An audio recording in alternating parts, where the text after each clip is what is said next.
Boom. Here we go. Steven Norrell, peak performance coach, founder of the LiveBig project, and a dear friend. Glad to say it. Wow. It's awesome to be here. Yeah, right? Yeah. Steven, we met a couple years ago. When we started Auburn Business Ventures, it actually started as this meetup. And our agency work, our marketing agency work, we made a name for it, and we had like Auburn Business Ventures, and it was separate from that. And anyway, you showed up to the meetup, and you're dropping value bombs all over the place, and you're like, Cody, you're on fire. Like, we just met, and you're like, you're on fire, And I'm like, I'm on fire, you're on fire, and we were so enthusiastic, and I'll never forget that beginning of our relationship. So that's cool, man. In full circle, being able to get you on the show is a really fun thing for me. It's mutual. It's an honor to be here. Really, it's quite the journey that we've both been on. And from the moment I met you, it's really cool to see how, they say that you can see the ocean in a dewdrop. The value of it all can be perceived in a very small amount. And in those moments when we connected in a big way.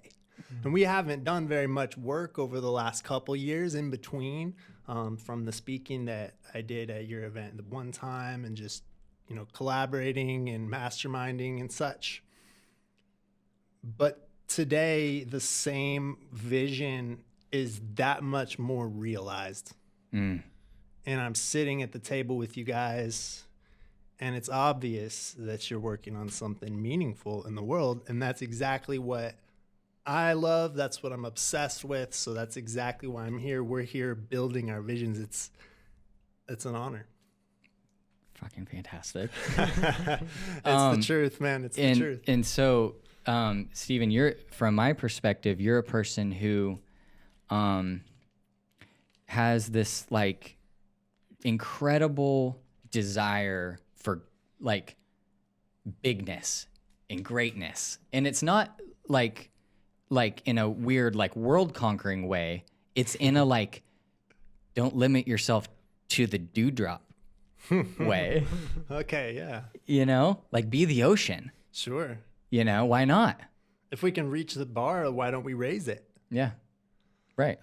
And I think that's something that we have in common. And it's funny when we talk to somebody who's on a similar wavelength, at least close enough to where you can understand each other really well. It's almost like you can just propel yourself through a conversation with that person, because you don't have to meticulously outline everything. You just have a greater understanding, And so maybe we should talk about, how you or your process with bringing greatness out of people, or maybe it's not like that. Maybe you should tell me. Okay. If when you see potential in somebody and you're going to coach them, you're going to help them be great, levels of great. Sure. It's not that they couldn't have done it without you, but with your intervention, maybe there's something that you can help everybody out with. Beautiful. I love that. And just the word intervention right there. We must be the choosers of what will intervene.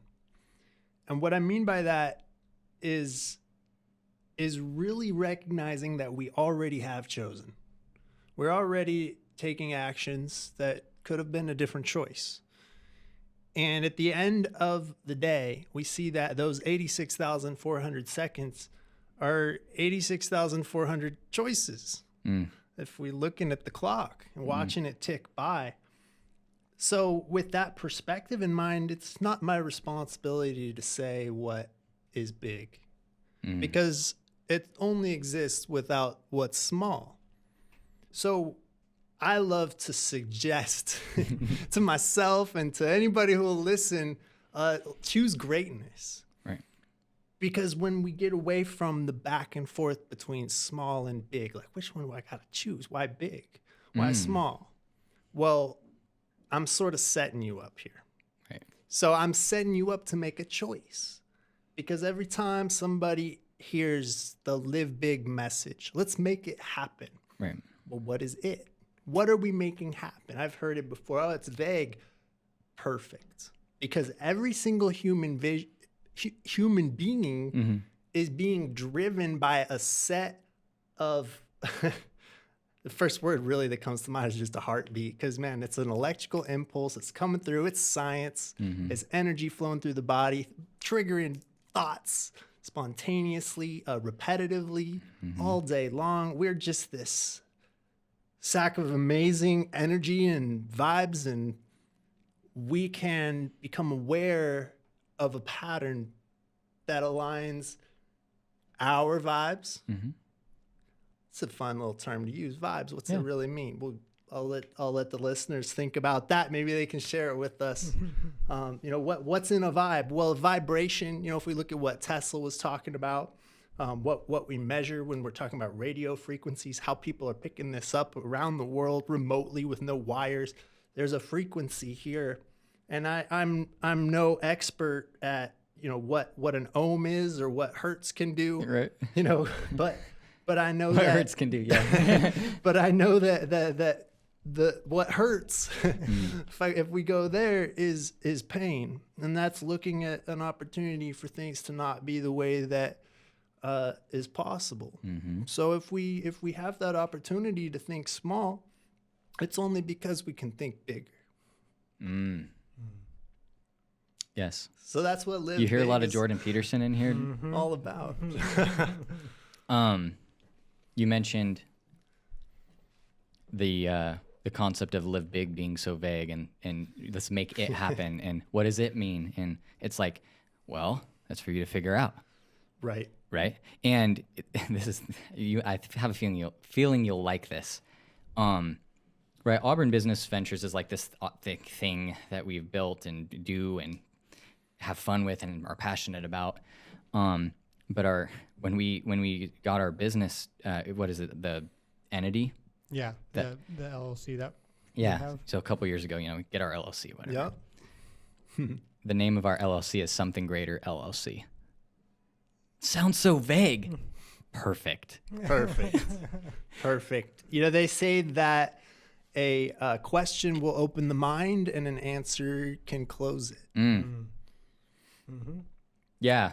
And here's the thing, man. It's like when we did that, it was like, basically we asked the question, what the F are we doing? I don't know, but it's something greater. It's a necessary part of the process. Yeah, right. It's the exploration, uncovering, learning, experimentation stage. But now it's important to us because now Absolutely. everything we do has to be something greater. How do you avoid that? What do you mean? How can you avoid greatness? Well, what do you think? You can avoid greatness by not trying to do anything. I mean, But as soon as you say that thing exists, and you're choosing now to take a stand in a formula that's taken place here. Right, you're saying not do anything. So that thing now is a possibility. Just now 'cause it's somebody not- else is going to do it, right? Right, because just because it's not defined, It's a theory. right? Just because it's a variable doesn't mean it's not. It's like, well, there's something there you could do. Yeah, I like that. So that's where you start, right? Is that where you start with people who you help, or I mean, that's kind of maybe that's not a great With a question. Yeah, with a question. Always begins with a question. Yep. There's a workbook that I use that I recommend for anybody who is doing anything with personal development. And you can get it free on my website. It's just a download right there, because I think it's the most important thing to be able to articulate is that beautiful picture in your mind of what it looks like to wake up to your ideal lifestyle. Right. And when we can spend time, well, what is that? Yeah. If I tell you right now, hey, That's the vision workbook. don't think about a unicorn with green feathers. What are you thinking about? Ah, you got me. You're not thinking about a red zebra, right? right. So as I am now, soon 'cause you as said we it. allow the mind Yeah. to explore, especially if we just kind of catch it off guard, Yeah. something that's out of the ordinary, that's where a breakthrough can take place. We can become very aware of something that might not match, something that feels awkward, something that feels off. We can even build a story about it, like justify it. This is bad. This is small. This is not the right thing. But what if it is? What if there's something unknown? You can't tell me that you know all the details in the universe. Right. So we have the responsibility of knowing ourselves. And I think the most important piece of that is vision. So the workbook, it dives into a bunch of questions that uncover core values, actually strategically designed based on a ton of research and science. Wow. So it actually helps a person find their core values. It brings that out of you whether you want to or not. That's beautiful. So if you're willing to ask the question. So what do you think happens when we ask a question you're unwilling to answer? Okay, so what happens when we ask a question you're unwilling to answer? Yeah. You have to ignore, you have to compartmentalize it and like lock it up, right? Is that what you're getting at? Well, that's an idea. If or you could do that. If we're unwilling to explore things that we have locked away in our mind, it often looks like excuses. It looks like reasons. It looks like circumstances that we're involved in. I can't do that today. You see that? There's that C word. It's not because you can't. Like, all right, go into you're going to get in shape. So maybe the thing at hand is like going to the gym. And it's like, well, I can't do that because this. And it's like, well, that's BS. But there's something deeper in there. Like, maybe you lack confidence because of like the way things panned out in your upbringing or something. Sure. There's all kinds of causes. Yeah. And it allows it, and it's important that we have this mechanism because we live in a world that will gladly tell you that you're not going to succeed. Right. The people that I remember in my upbringing that encouraged my creativity and imagination were few. Right. Relative to the people who were telling me like, sit on the floor, you don't deserve a chair. You can't learn, you're never going to graduate high school. The story that we create around this, it serves a purpose because it allows things to be right as we move forward and develop other things within ourselves. And this isn't something that I noticed until just the last several years.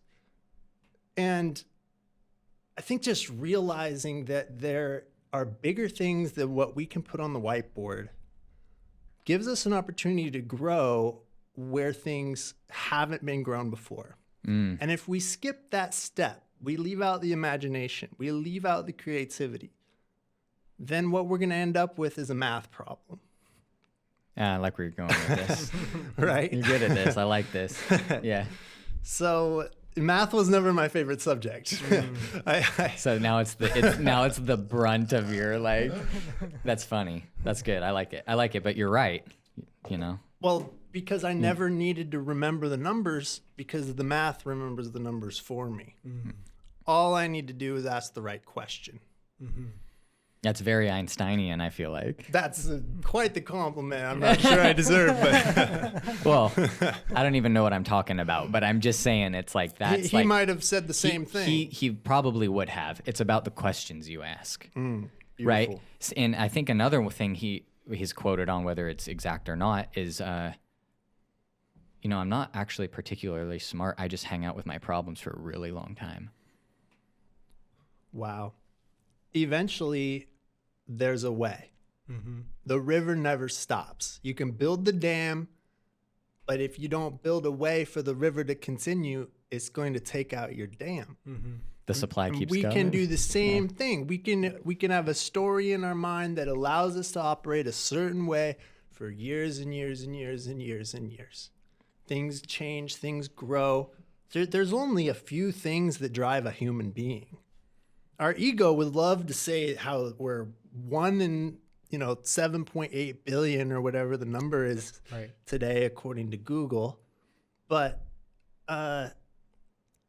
we're all operating on a very similar pattern. So it's not up to me to memorize the pattern. I decided this at an early age. And when I did, I realized that it's going to mean we go against the mold. We're going to break the mold. We're not going exactly with the flow anymore. Well, I'm either going to be wrong or I'm going to take responsibility for my life and live big. Right. And people eventually reach the point where they're ready for a breakthrough. Yeah. And it might be as simple as breaking out of this life and leaving it after 80 years. Or it could be having a breakthrough when you're 12 and starting to stream online after school and building up your followers with a cool idea. And anything in between. You know, there's more millionaires under the age of 30 being created every day than ever before. It's amazing. And there's more people over the age of 65 who are broke than is ever going to be acceptable. It's a vast majority of the population. They're dependent on other people.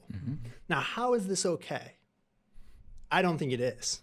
But that's my perspective. Right. So if we can all do what we perceive with consideration to what is driving us to make the real difficult decisions, you know, what really matters to us at the end of the day, the big day, and we can bring that into our now, then we can build that vision faster than we ever thought possible. Right.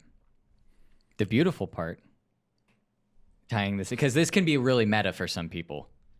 It's big. Now, tying it in, I'm just going to overlap these Venn diagrams a little bit with business. Yeah. And it's like, You're good at that too. thank you. Yeah. This what we're talking about doesn't only apply to business. This is life. This is everything. Yep. You don't have to be a business owner for you to unlock your box. Or how were you describing it? It wasn't a box analogy. It was The mold. that when you It's you call it a box. it's like sure. you could be 80, you could be 12, but it's like when you come alive, Wow. Yes. right? Sounds amazing. Right? Yeah. And I want some of that. and but since it's a business related show, Sure. it's like a lot of business owners get stuck. Most get stuck, I would say.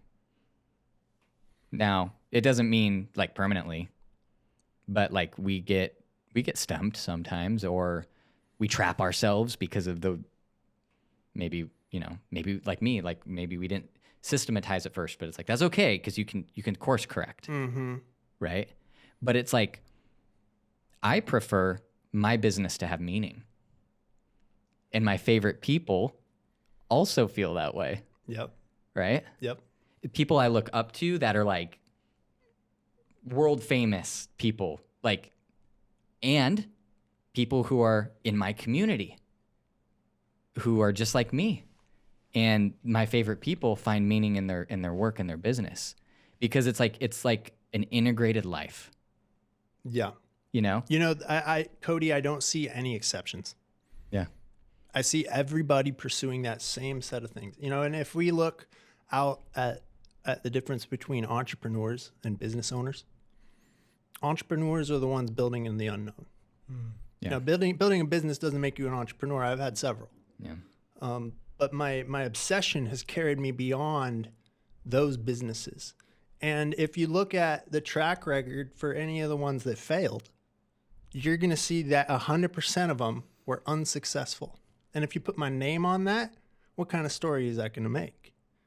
Okay, we're going back to the story again. So we need to see that we are all accommodating our core values. I've broken it down. There are 6 pillars. In psychology, those of you who have studied psychology, you know about the 6 areas of human certainty. You know what humans are after in their life. They want to feel comfortable. They want to feel valuable. They want to feel safe and secure.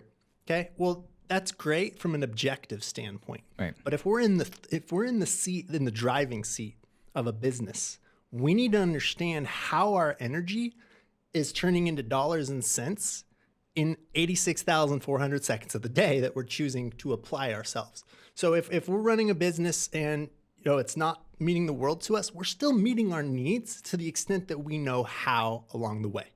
We might go home and feel unfulfilled, but we don't know that feeling of amazing contentment, that blissful feeling at the end of the day of success, we might not know what that's like if we're running, a 7-day-a-week construction and design company like my first company was. Right. So Right, like the overwhelming like operation, right. But I didn't stop that yeah. until I achieved goals that I was focused on at that time. Okay. So when I achieved those goals, then I was like, well, now what?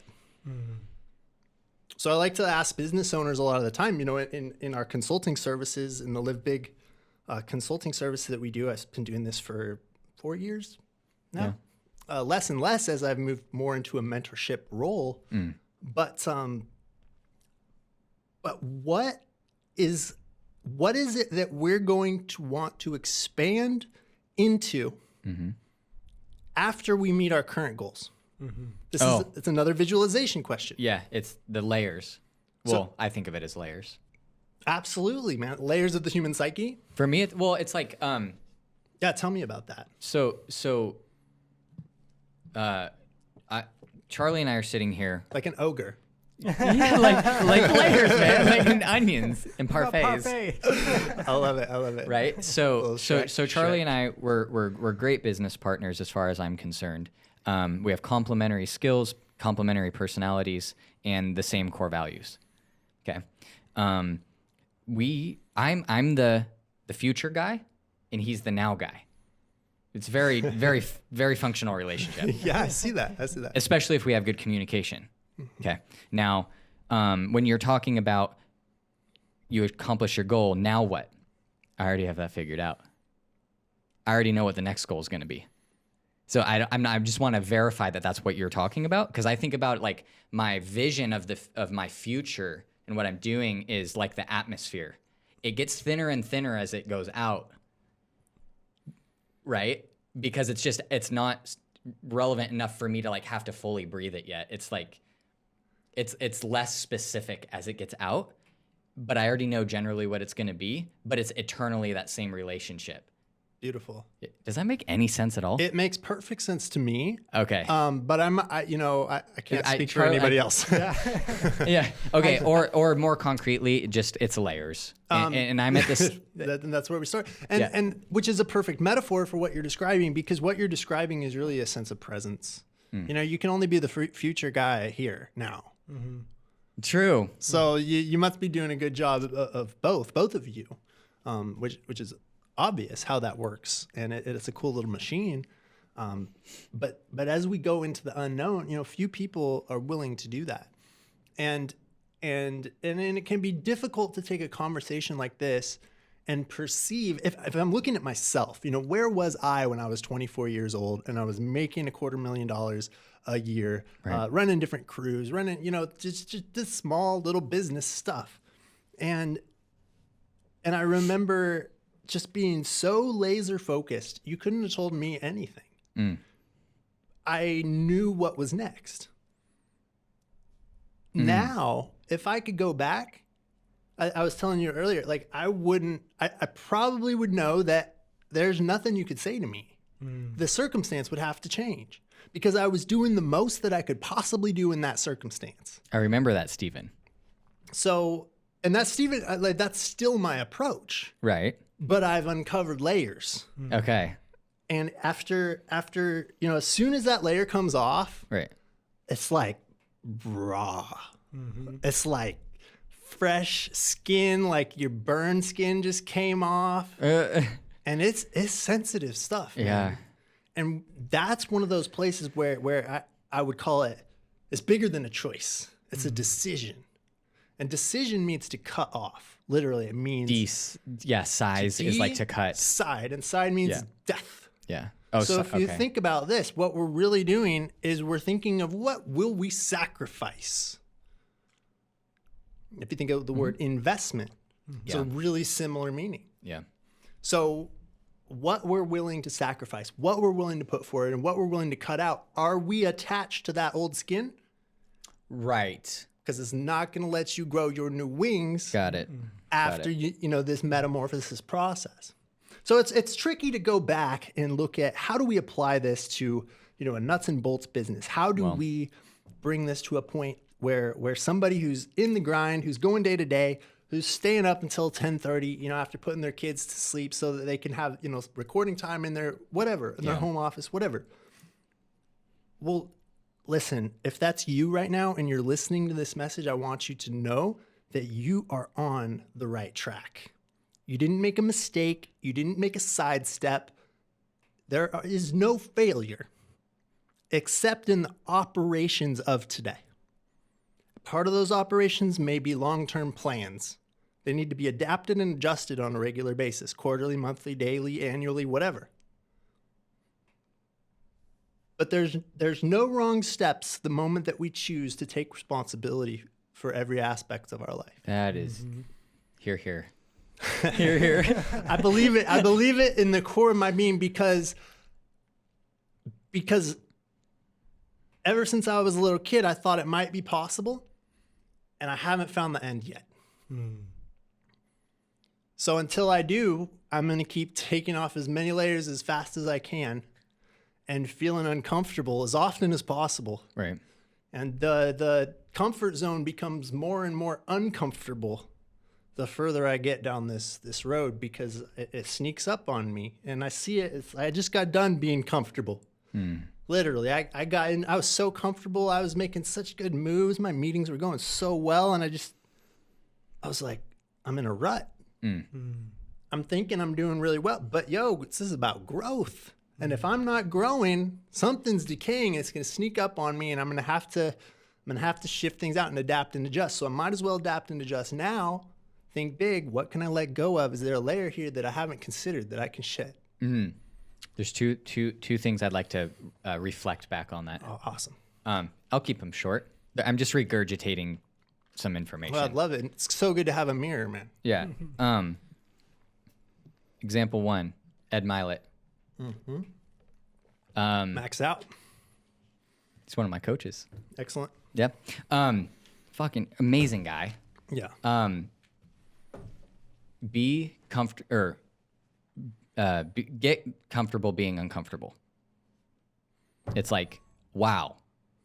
Like these great individuals distill wisdom into like the most simple sentences sometimes for us. And it's like, we can like read them real quick and like glaze over them. It's that dewdrop. Yeah. There's an ocean in that dewdrop, man. And people will criticize it. People who are really good. A lot of financial planners who are really good at numbers. Yeah. Say, Steven, you're full of talk. Yeah. Because those statements, they're very powerful. Yeah. It takes some thinking things through sometimes if we have a lot of thoughts around this. Anyway. Thought number 2. Yes, please. Reflection number 2, Grant Cardone. I'm watching Undercover Billionaire with my wife for fun. Good family entertainment for you. We gotta watch something, right? Right on. So I'm gonna watch Grant. 10x, buddy, 10x. He's doing this show, right? And he has to start with nothing. In 90 days, he has to try to build $1 million business. And Grant, right? Just macho, 10x, just don't be a little bitch. Like, Grant's personality. Dominate or die, baby. Yeah. Well, Grant's a human too. Yep. Right?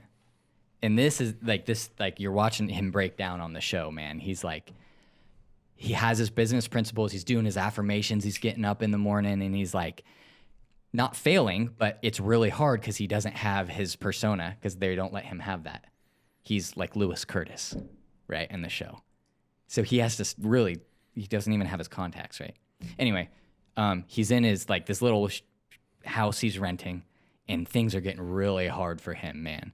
And he's like trying to make a $4 million real estate deal, but he doesn't have all the leverage he normally has. And he's trying to like fire up a digital marketing agency as well. And he's like, he's like, turns to the camera. He's like, you know what?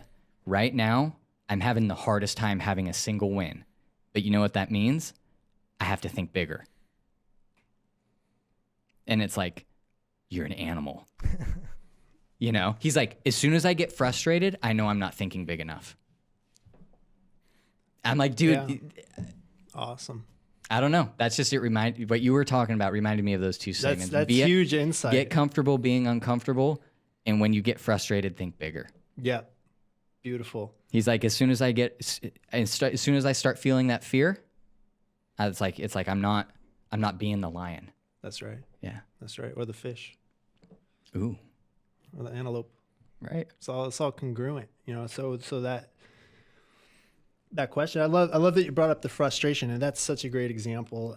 If you haven't checked out that show, go check it out. Tell him Steven sent you over to say what's up to Uncle G, because what's really happening here is we're sharing a set of ideas that up until 100 years ago were held in tight circles. Now I'm isolating our conversation here to the millennia that we are in here. So don't get me wrong, for all you other anthropologists out there like myself, because it is a big pattern that we're looking at here of humanity.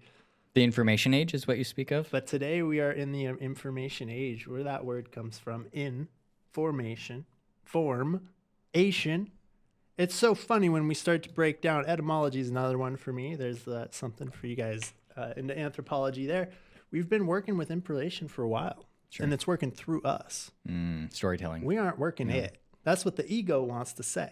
Mm-hmm. So when we get to this point where we can see somebody who's taken it on themselves to position themselves in a place where information is the separating factor piece. Yeah, the fact it's the difference. Right. Then you could be sitting on a sidewalk, or you could be sitting in the penthouse. You realize, man, gravity's the same. You know, I've had some of my best phone calls sitting in a parking lot. Made $10,000 in a call. You know, I'm not doing 4 million deals yet, like Grant. But when we look at the pattern here, I remember some of my most meaningful nights in my life sleeping on the concrete, right, with nothing. You know, no can of soup. No, not today. You know. So what is there? Well, there's Steven, there's me, and there's this world that we're in. So if we take out this separating link, like stop thinking about the lack of the food. Oh, there you go. Yep. And start, right?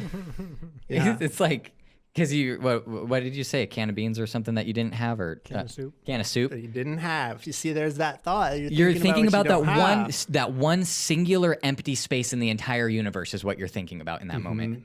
Siddhartha said that the wisest thing a man can do who has no food is to fast. I like that one. If you're busy hustling, when you know, be wise, because if you're not, the universe will be wise for you, and you will not break the universal laws. Yeah.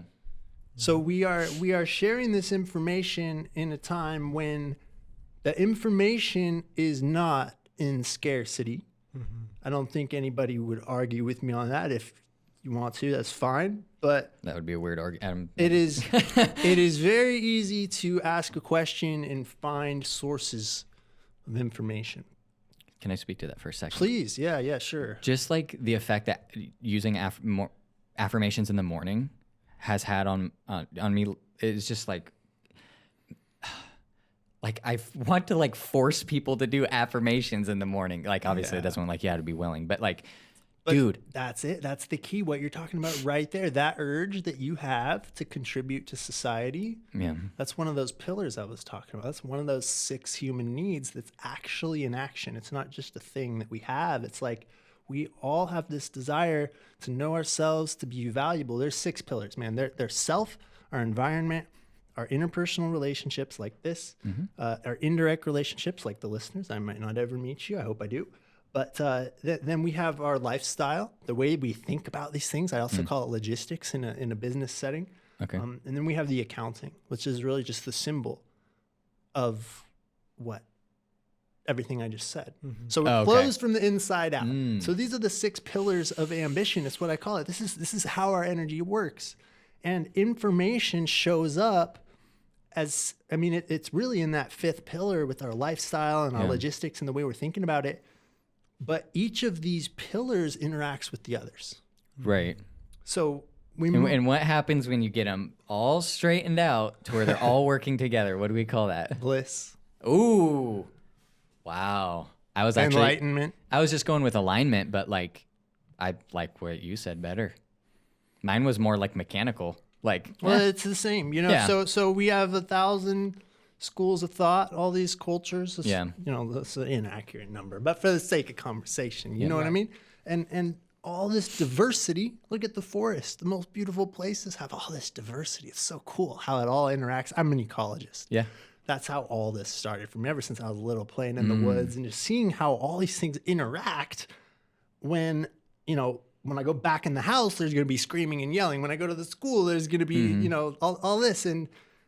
But out here, the lion eats the lamb, but there's peace.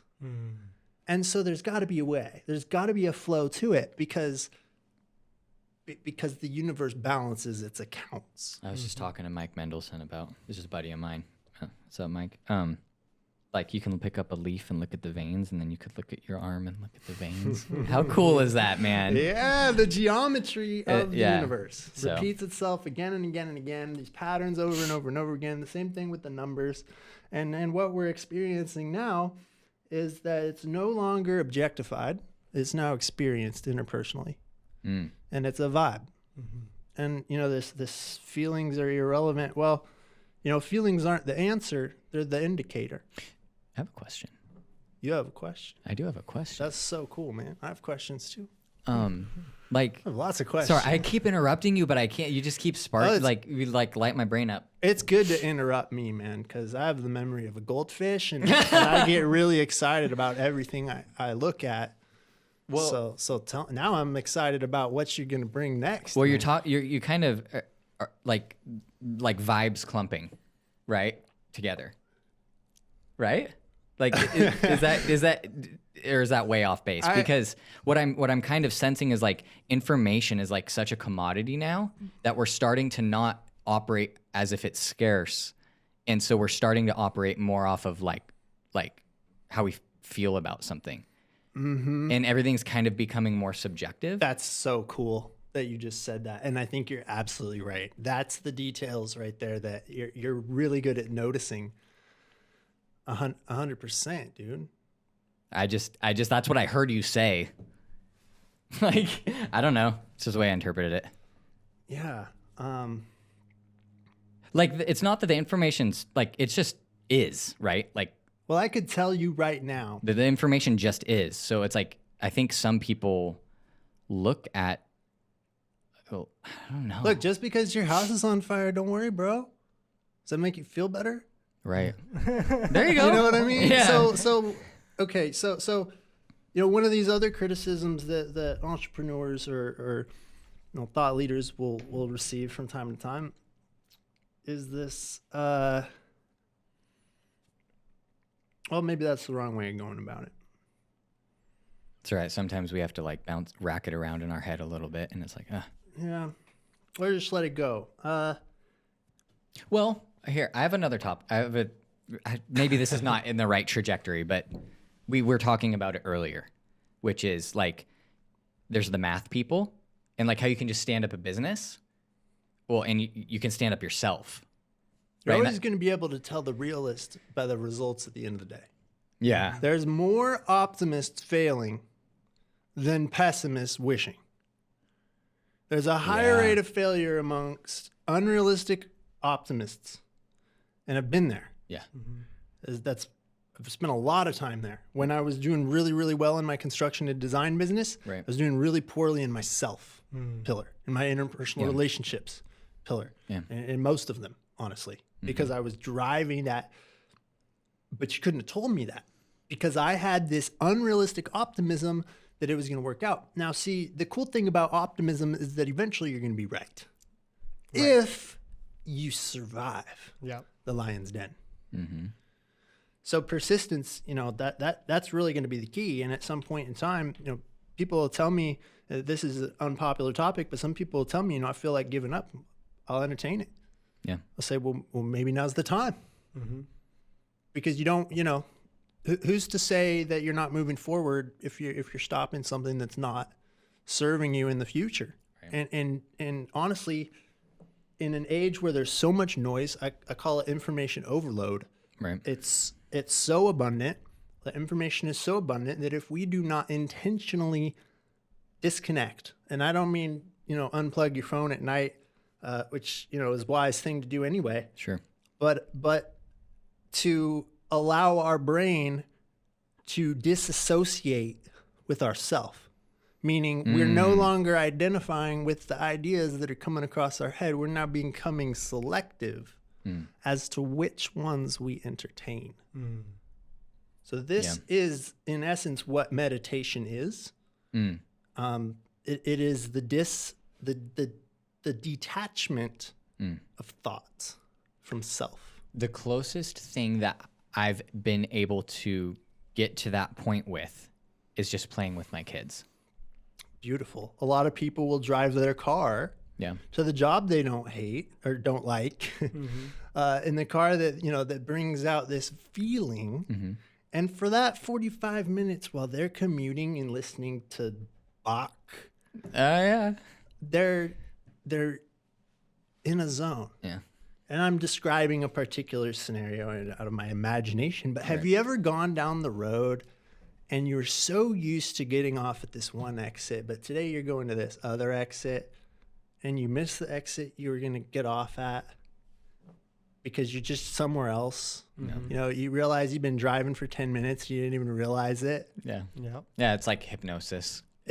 That's the same thing in a controlled environment is what we call meditation. So I have a client who's a long haul truck driver. Whoa. Okay. That was a really good explanation that I've never heard before. So that's helpful. He spends his days driving down the highway. Yeah.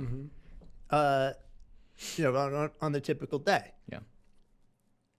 And the work that we're doing together on the core level, because the amount of focus he is now habituated to apply to whatever he's focused on is amazing. The work that we're doing in the books and in these breathing exercises and all this stuff, we're doing all kinds of stuff. All of my clients have a very customized sort of curriculum, Which is pretty cool.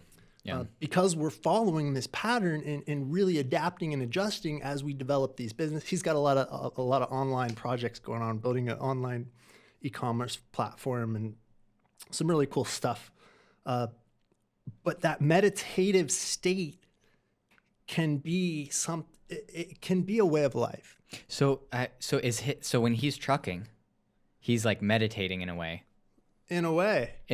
And then when he's done trucking, he's working on his e-commerce platform hustle. Well, it's all congruent. So now we start to see these different activities Tying serve in together. different pillars. Yep. Yes. 100%. Yes. I'm just identifying. I recognize that I've done that in my life, and I know that it's like people. I don't know why. Might compartmentalize all the different little parts of their life, and then, like you said, they don't serve each. And it's like, dude, that's so inefficient. Like, hook all the batteries together and get it like a real good charge going. So we must observe the batteries. Right. So absolutely. If I'm driving something hard because I'm afraid it might not work, which is probably the reason why most people are driving extra hard. Because, well, what if I'm not? Okay, there might be a fear story there. But if we're looking towards interesting. We're driving forward, what is it that we're after here?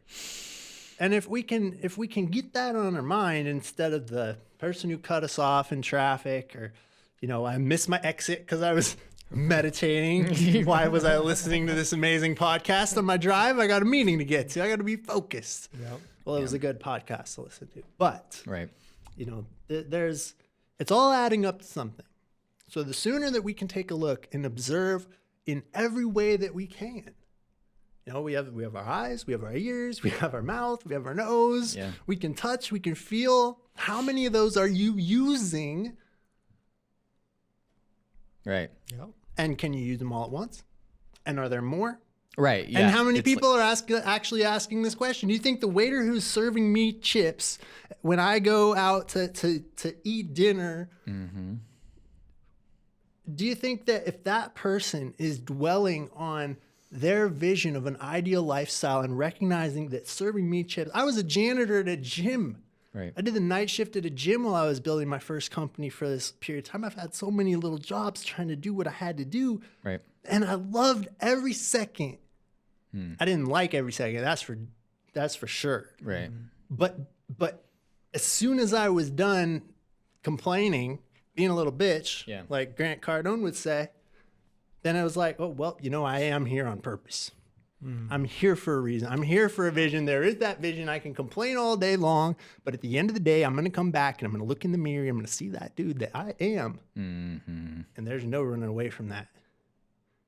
I love that so much. There's no dude. running away from that, man. And one thing that Ed Milet says, which I love, is his perspective of, at the end of my life, I'm going to see who I could have been. Yeah. Oh, dude, he told us, and he made the waterworks come on. His father just passed away, like, recently in the past year, like, past few months or so. And he told this, like, heart-wrenching story about, like, he's like, my dad had problems, Ed Sr. had problems, but, and he was worked through alcoholism, and he told the whole story of his, the problems his dad went through, but ultimately his dad got through AA, and now his life was like so dedicated to helping other people with their alcoholism that on his dad's deathbed, his dad is getting wheeled into the house, barely breathing because he doesn't want to die in a hospital. And his phone rings. He's on a gurney, like he's about to die. Phone rings, and it's a guy who's about to relapse. He's calling Ed's dad, and Ed's standing right there.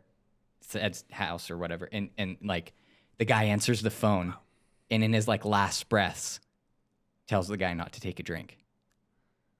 And Ed's like, that hit me so hard. And he's like, and everybody on this freaking Zoom call is like, we're all on mute, but fucking crying, Because it's real. It's real as shit. It's very real, and we're all facing the same set of circumstances. Are we in it to be of service? Are we in it to be in service to ourselves? If we're in it to be in service to ourselves for the sake of being of service to the world, we're on the right track. We can fill up that cup. We can become the person that we're going to meet at the end of the day from Ed's perspective, and we can become of service. But we don't give because we have because we give. That's what he says. Give, and you'll get.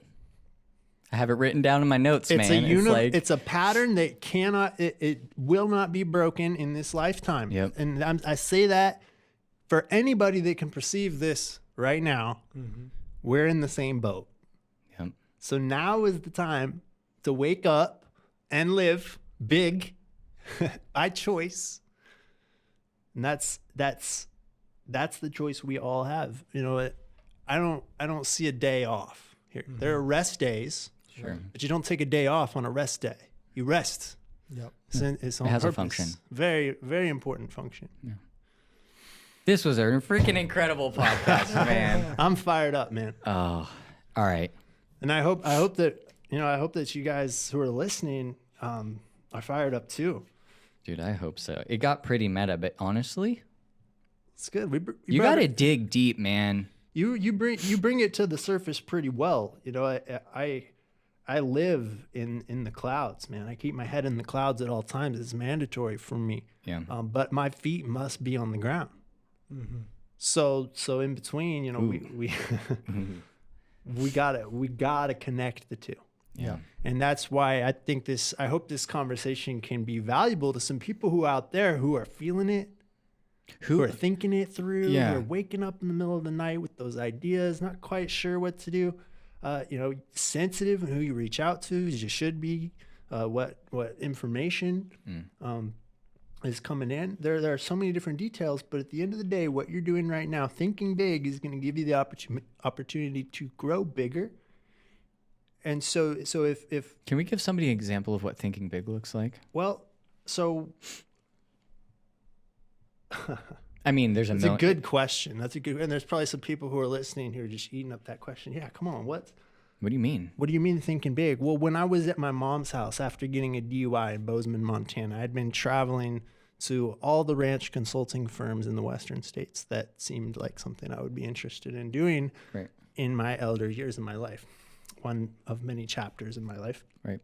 And I got a DUI in Bozeman, Montana, after realizing that every single one of those consulting agencies fell short of what I was hoping to find. And so at the time, this DUI, I drank some beers. I actually had just got a job offer in the oil field in Texas. So I was like, yeah, like safety net, right? Yeah. Yeah. So, then I get a DUI. So I drank a few beers at the bar in Bozeman, and I love the irony of that. I'm driving out Yeah. of town at 35 miles an hour in a 25 zone, and I get pulled over. Yeah. And that was that. And next thing I know, I'm at mom's house back in Northern California in the middle of nowhere. Right. And it's like, wow, now what? I don't even have a driver's license today. Right. I love, even if the story ended right there, I love the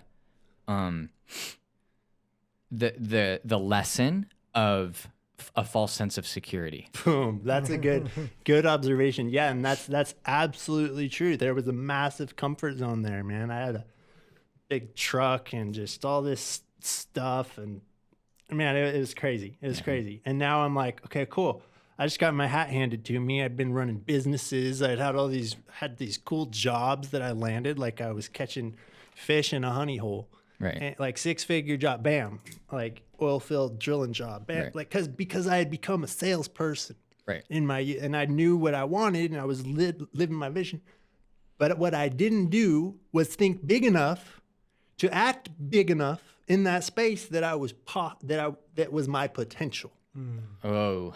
You see, Wild. so Yeah. now. So I take a job at a nursery called Isley's Nursery in Auburn, California, and I work 6 days a week moving plants. And I'm listening to my earbuds, and I'm dwelling on something. Like I'm thinking big, and I don't even really know what I'm thinking about. I'm thinking about how I got in trouble, and I got this stuff to do, and there's got to be a way to not move plants for the rest of my life. But in this certain circumstance, I have the opportunity to put these earbuds in and be the best employee on the job. Right. And that's what I do. And I start listening to John Lee Dumas' podcast, Entrepreneur on Fire. Yeah. I connect with the dude. Yeah. He starts to disconnect. I'm like, I say something that gets his attention, and we become friends. JLD. And it was a statement of humility. It was like, wow, that's fine. I totally understand. I love your efficiency in responding to your messages. And someday you're going to want to send me a friend request. And then he sends me a friend request, and then we start talking. And so that was back then, because I started to realize in every one of these episodes, if you're not familiar, definitely go check it out. The earlier episodes are my favorite, Right. Because he was raw and he was new, and it was Yeah. like episode 800 to 1,000 are like some of my favorite episodes. But they're all great. I still listen to the new episodes too. Right. Don't worry, JLD. And I realized that every single episode was a story of life. And people were talking about their upbringings. They were talking about their failures, their aha moments, their realizations. And I started to realize that, man, most of the people that we look up to as success stories have way worse rap sheet Then, than the people who are telling me what to do with my life. Right. And I see this disconnect. I'm like, man, I'm hanging around the wrong people. Right. And so it becomes an obsession. I start listening. I start seeing this pattern again and again and again and again and again. And I start realizing that I'm in the perfect place to think bigger. So this is my example of a practical example of thinking bigger. It takes a break to create a breakthrough, first of all. So if you want to go think bigger in your comfort zone and buy a beer and hang out with your old buddies and go to the next level, good luck with that. Yeah. You might be around the right people. I don't know. It'd be a great first. Yeah. So Hey, if we could get back to Moonraker and get back to it, then maybe, back to, but see, those comfort zones eventually they become yesterday. Yeah. When we expand and when we grow into this potential. Yeah. So, is my potential in life now lesser because of those sets of experiences? This is something I want to touch on just just because I feel it in my heart to talk about this right now for the people who are listening, who are where I've been in my life. Okay, remember what I said about you cannot fail. Failure is for operational purposes only. You use it to your advantage. As soon as you own that as a failure, it's a success. So you look at that, you see, you know what? I'm actually able to create more with my mistakes than I was able to create without them, or than I would be able to create without them. Absolutely. And then the mistakes become a blessing. And then doing the hard thing becomes, well, first it becomes a necessity, and then we become habituated to move into that comfort, beyond that comfort zone. And that's the growth zone. Right. So there's plenty of like beautiful like diagrams of this on the internet. so many. Yeah. so many. The zones like comfort, what is it? Growth. There's like a circle inside of a circle inside of a circle. We're going to be able to come up with all these tools, for the people who are out there who are taking your ideas and putting them into personal brands and documenting your own, methodology. your own ideas, your own methodologies. I mean, that's my big focus in 2021 is publishing, establishing the first LiveBig Academy methodology in a way that I'm not trying to make a commodity out of a course. I'm really not here to make money. I really want to establish a pattern that we can all use.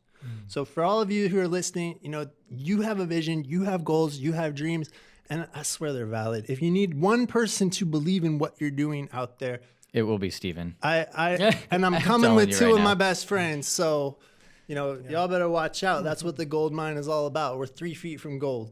Ooh. So there you go. Oh, it's cool. Get me all fired up. You know what? I think we can be done. Do you want to do an outro of some sort, or you kind of already called that? Yeah, I snip it up. Whatever you want to do, man. Let's end it. All right. I think we crushed it. We got some value out there, I hope, for some people. Yeah. Hopefully you guys can really All right. get to work. Here it is. This is how we're ending it. All right. Follow Steven Norrell on Instagram, LinkedIn. Where else? Sure. Steven Norrell, StevenNorrell.com. All my links are there. You're going to get that vision workbook there. Please grab it for your sake. Copy it, share it with your clients, whatever you need to do. It's the value and sharing that value that I'm after. So Steven Norrell on all your favorite platforms. Look forward to seeing y'all and connecting. Thank you, Steven. Thank you for having me. It's really an honor. It was an honor.